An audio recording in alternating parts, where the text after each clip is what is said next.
because of the nature of our message as progressives, the focus on the greater society versus a message that's going to help reduce the taxes of our contributors, do you think that there's a way that we can overcome that? That's a systemic problem to our message. You know, how do we fight back against the financial different disparity, as well as the fact that our messages really are not conducive to billionaires to support what we're going to say? Yeah. Well, that's the great challenge of our era, and it's what Bernie Sanders addressed head on by saying that he was going to run for president without money from billionaires, Yeah, and without money from big corporations. And he damn near did it. And had it not been that Hillary Clinton has been such a fixture for so long and is such a part of the Democratic establishment that basically the party was, ready for a coronation, and they didn't much deviate from that. I think had he been running against just another Democratic candidate, this year's equivalent of John Kerry, for example, I think Bernie would have won the primary.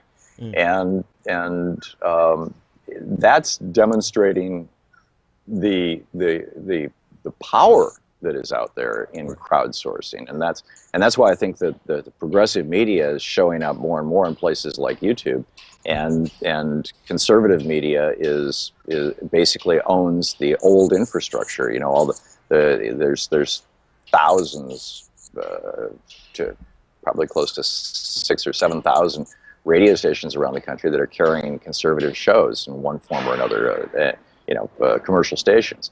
There might be 50 that are carrying, commercial stations that are carrying progressive programming, but the progressive programming is doing better than conservative programming on the internet. Right.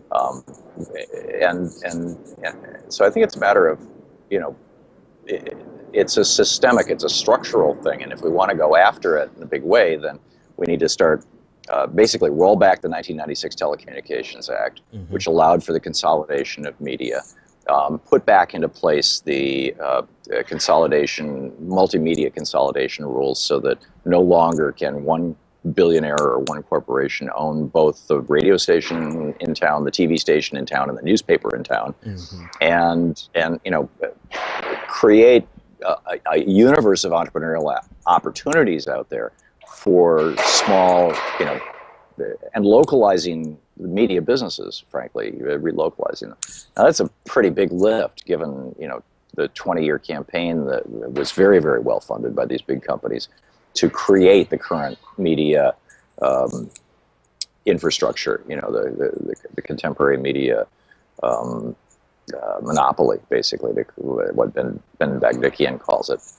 And I think it's going to take some major changes in this country to reach that. In terms of the crowdsourcing model that Bernie Sanders had, what do you think is the potential of that? Do you think we could do it again on a national level? And do you think that can be a method of funding enough progressive voices to actually compete with conservative media? It's a damn good question. I don't know the answer. I'm carried by Free Speech TV. They're in the middle of a fund drive right now, and the impact of, and it's not just Bernie's campaign. There's a number of progressives who are running grassroots, fund me with $25 contribution kind of campaigns, and it is making it much harder to raise appropriate levels of money for other progressive causes, and a lot of progressive groups are experiencing this, that have traditionally been supported by their membership, and in this political year, a lot of that membership has already given their money to the Bernie campaign or to the Tim Canova campaign or whatever, and there's a relatively limited pool when you're talking about from we the people. Again, I think that this is a structural issue, and the effort. The real effort we need to make is not building. I mean, it's fine to be building a crowdfunding apparatus, and Act Blue has done a brilliant job of that. Bernie's kind of mentoring a whole new generation of politicians and activists who are doing that. But the main thing to do is the structural stuff. It's pass a constitutional amendment that reverses 100 years of Supreme Court decisions, and particularly since 76 with the Buckley versus Vallejo decision, from the George Washington administration until 1976, giving money to a politician was considered a behavior which could be regulated. In 76, the Supreme Court said, no, it's not a behavior, and therefore you can't regulate it. It is free speech, which is a protected right under the First Amendment. So it became a regulated behavior, now is a right, which is much more difficult to regulate. And then as a consequence of that, since that decision in 76, we've seen the court chop away and chop away and chop away at things that would, hold money out of politics. And this flood of billionaire cash into politics has just, it's subsumed everything. And it's really quite astonishing.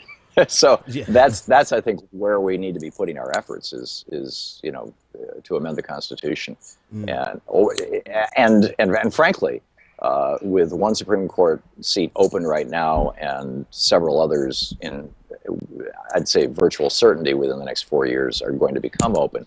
Why it's so vitally important to make sure that there's a Democrat in the White House. So and I'm going to come back to that last part, particularly for my audience. But we can't. It's a both and, right? I'm hearing you say that we should continue to try to galvanize that crowdsourcing base, maintain it, and grow it, but we can't neglect fighting those structural problems that created the problem in the first place.